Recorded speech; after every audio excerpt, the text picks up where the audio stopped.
Hello students, I am your chemistry teacher Visakha Tiwari. I am going to discussing some important question answer of D block elements which is very important for 12th class board examination. हम इसमें देखते हैं कि D block हमारा जो chapter है chemistry से ये इतना इम्पॉर्टेंट हो जाता है क्योंकि ये डी ब्लॉक एलिमेंट्स जो होते हैं एक्सेप्शन से भरे हुए हैं और जहाँ एक्सेप्शन है क्वेश्चन वहीं से आना है। तो हम चलते हैं इसका पहला क्वेश्चन देखते हैं कि silver atom has completely field d orbitals in its ground state, how can you say that it is transition element. अब इसमें हमारा सबसे पहला क्वेश्चन उठता है कि ट्रांजिशन एलिमेंट्स होता क्या है। हमें पहले ये जानना होता है कि हमारा ट्रांजिशन एलिमेंट्स जो है ये ट्रांजिशन एलिमेंट्स होता क्या है। तो हम जानते हैं कि जो हमारा ट्रांजिशन मतलब होता है कि जब आप when one place to another place and goes one place to another, जैसे ग्राउंड स्टेट से जब एक्साइटेड स्टेट्स में हमारे एलिमेंट्स जाते हैं तो उसको हम बोलते हैं ट्रांजिशन। जब एलिमेंट्स हमारे जाते हैं उसे ट्रांजिशन एलिमेंट्स कहते हैं। अब इसमें क्या हो जाता है कि डी ब्लॉक्स में जो होते हैं अनपेयर्ड इलेक्ट्रॉन जो होते हैं उसकी वजह से ये ट्रांजिशन होता है।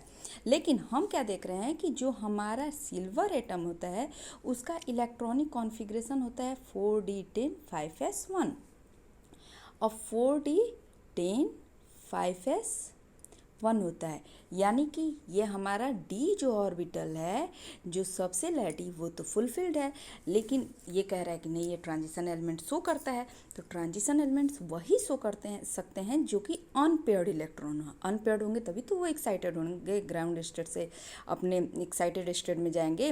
तो हम इसमें देखते हैं कि दो कंपाउंड हमारे दिए हुए हैं, जैसे कि हम एग्जाम्पल के तौर पर ले सकते हैं हमारा AgO।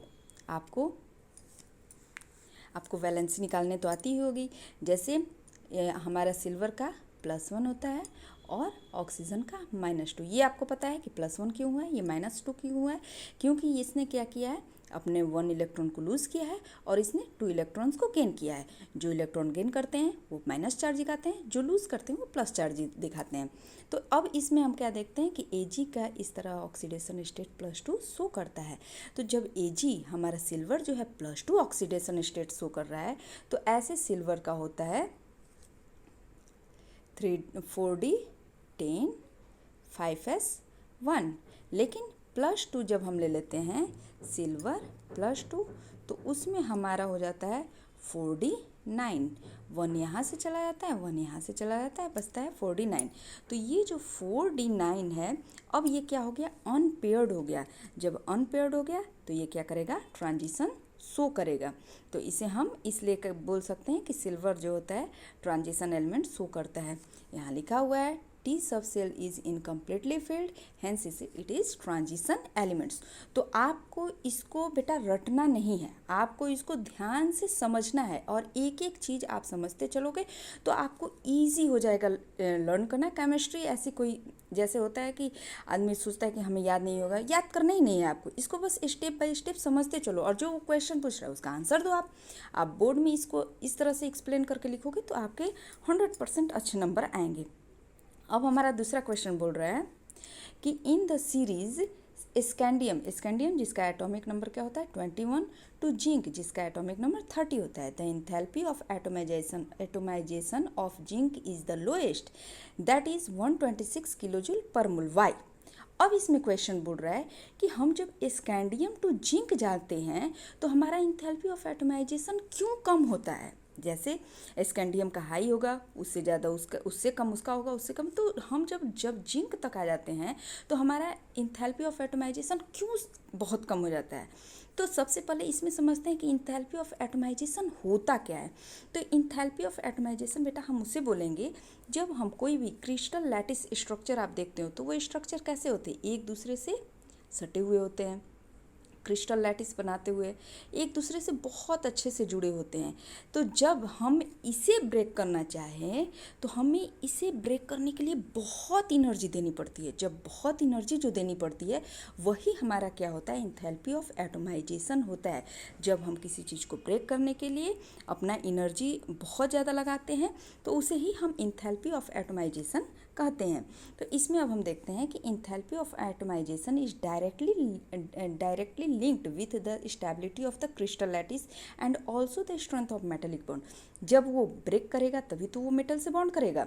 तो इसमें क्या होता है, in case of zinc, zinc में हम क्या देखते हैं कि जिंक हमारा होता है 30, जिसका इलेक्ट्रॉनिक कॉन्फ़िगरेशन है 3D सीरीज़ का एलिमेंट्स। तो हम इसमें देखते हैं कि 3D 10 4s2, हमारा डी ऑर्बिटल्स क्या है, फुल्ली फिल्ड है। जब ये फुल्ली फिल्ड है, इसके पास अनपेयर्ड इलेक्ट्रॉन ही नहीं है, तो अब ये क्या करेगा, ये किसी भी दूसरे एलिमेंट्स के साथ ये पेयर अप नहीं करेगा, ये बॉन्ड नहीं बनेगा। जब सिंगल होगा तभी तो दूसरे बॉन्ड आकर के जिनके इसके साथ पेयरिंग करेंगे। लेकिन इसमें क्या है कि इसमें फुल्ली फिल्ड है और इसके पास कोई भी ऑर्बिटल खाली नहीं है जो कि पेयर अप कर सके। जब पेयर अप नहीं करेगा तो इसमें क्या है कि in the case of zinc 3d4 4s2 electronic configuration, no electron from the 3d electrons are involved in the formation of metallic bond. तो अब इसके पास क्या है, अनपेयर्ड इलेक्ट्रॉन ही जब नहीं है तो ये क्या करेगा, पेयरिंग दूसरे मेटेलिक बॉन्ड बनाएगा ही नहीं दूसरे एलिमेंट के साथ। तो दूसरे एलिमेंट के साथ नहीं बनाएगा क्योंकि all orbitals are filled. However, in all elements belonging to 3D series, one or more d electrons are involved in metallic bonding. लेकिन बाकी हम ऊपर के जितने भी देखते हैं उनमें क्या होता है कि 1 2 या 5 6, मतलब 1 2 5 4 3 ऐसे क्या होते हैं, अनपेयर्ड इलेक्ट्रॉन होते हैं। जब अनपेयर्ड इलेक्ट्रॉन होते हैं तो वो क्या करता है, दूसरे एलिमेंट के साथ अच्छे से मेटेलिक बॉन्ड बनाता है, अच्छे से मेटेलिक बॉन्ड बना देता है, जो कि जिंक के केस में पॉसिबल नहीं है क्योंकि जिंक के पास कोई भी जो ऑर्बिटल है डी वो अनपेयर्ड नहीं है, ये फुल्ली फिल्ड है। This means that the metallic bond are quite weak in zinc. अब इस तरह से हम बोल सकते हैं कि मेटेलिक बॉन्ड जो होता है जिंक के केस में बहुत ही कम। जैसे आप क्या हो, स्टेबिलिटी, अगर हम क्या कहते हैं कि जो फुल्ली फिल्ड होते हैं ऑर्बिटल्स या हाफ फिल्ड होते हैं वो स्टेबल होते हैं। जब वो खुद स्टेबल है तो वो किसी और के साथ क्यों बॉन्ड बनाएगा। लोएस्ट इंथैल्पी इसीलिए क्या होता है कि 3D सीरीज में जिंक जो होता है lowest enthalpy of atomization show करता है क्योंकि इसको ब्रेक करना बहुत ही मुश्किल है। जब हम देखते हैं कि कोई चीज़ बॉन्ड में होता है, जैसे मान लो 2 रस्सियाँ हैं, 2 रस्सी एक साथ बंधी हुई तो उसे तोड़ने में हमें बहुत मुश्किल होगी, लेकिन एक रस्सी होगी तो उससे हम आराम से तोड़ सकते हैं। तो वही आप समझ सकते हो, इसमें भी वही चीज़ है। अब थर्ड क्वेश्चन देखते हैं कि which of the 3D series of transition metal exhibits the largest number of oxidation state and why. आप इसमें ये इंथैल्पी ऑफ एटमाइजेशन वाला बोल सकते हो कि ये इंपॉर्टेंट क्वेश्चन है, आप इसको अच्छी तरह से देख लेना। उसके बाद इसमें थर्ड क्वेश्चन में क्या बोला है कि 3D सीरीज़ का जो सबसे लार्जेस्ट ऑक्सीडेशन स्टेट कौन शो करता है और क्यों शो करता है, क्वेश्चन पूछ रहा है। तो इसमें हम चलते हैं, तो आपको इसमें क्या है बेटा कि आपको पीरियोडिक टेबल लर्न होना चाहिए। अगर आपको पीरियोडिक टेबल लर्न नहीं है तो मैं उसको ईजी वे में बता दूंगी कि आपको कैसे लर्न करना है। तो हम क्या करते हैं कि स्कैंडियम से चलते हैं। स्कैंडियम क्या होता है, स्कैंडियम एंड उसके बाद टाइटेनियम, वैनेडियम, क्रोमियम, मैंगनीज। तो जब हम क्या करते हैं कि 21 से लेते हैं, 21 22 23 24 25, इसमें क्या है, क्रोमियम एक्सेप्शन है। आप सभी को पता होगा क्रोमियम कॉपर क्या होते हैं, एक्सेप्शन होते हैं। क्रोमियम का ऐसे होना चाहिए, क्रोमियम का ऐसे क्या होना चाहिए,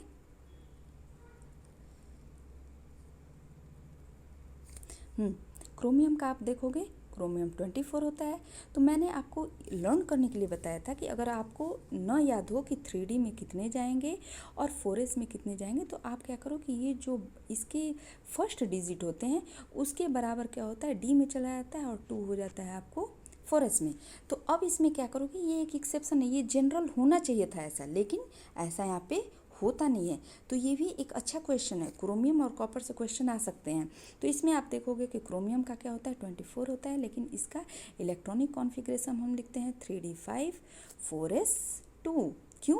क्योंकि हम जानते हैं कि कोई भी एलिमेंट्स जो होता है वो अपनी स्टेबिलिटी गेन करना चाहता है। जैसे आप जानते हो कि अगर हम क्या है, नौकरी नहीं है हमारे पास, हम स्टेबल नहीं है, हमारे पास घर नहीं है, तो हम क्या होते हैं, हम चाहते हैं कि जल्दी से जल्दी हमारा जॉब हो जाए, हमारी क्या हो जाए कि घर हो जाए, जिससे कि हम स्टेबल हो जाए।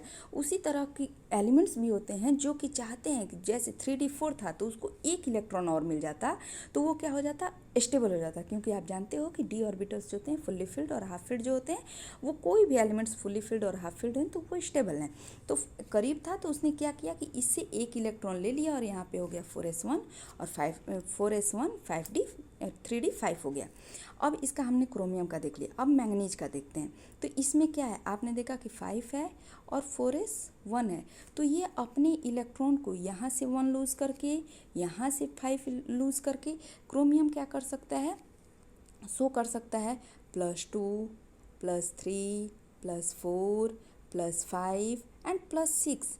ये 6 ऑक्सीडेशन स्टेट, +2 से +6 ऑक्सीडेशन स्टेट तक शो कर सकता है। लेकिन ये मैक्सिमम नहीं है। जब हम मैंगनीज में देखेंगे तो मैंगनीज में क्या दिखाता है, जब हम मैंगनीज का इलेक्ट्रॉनिक कॉन्फ़िगरेशन देखते हैं, आउटर इलेक्ट्रॉनिक कॉन्फ़िगरेशन, तो मैंगनीज का होता है 25। हमने क्या कहा था कि इसके आपको लर्न ना हो तो इसका फर्स्ट डिजिट उठाइए और 3d5 4s2।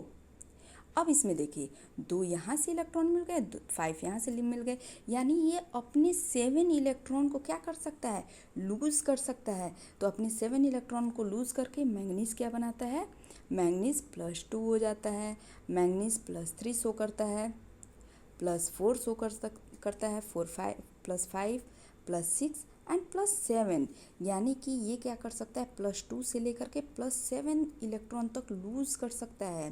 क्योंकि जब हमने देखा था कि मैंगनीज में electronic configuration, outer electronic configuration इसका शो कर रहा था 5 और 4s2, तो 2 यहाँ से मिल गया और 5 यहाँ से, यानी सब मिला के 7, यानी +2 to +7 तक इसका ऑक्सीडेशन स्टेट ये शो कर सकता है। यानी मैक्सिमम ऑक्सीडेशन स्टेट हम किसका देख सकते हैं, मैंगनीज का हो रहा है। क्योंकि जब आप आयरन में जाएंगे तो आयरन का होता है 26, यानी कि आउटर 6 हो जाएगा, 3d6 4s2।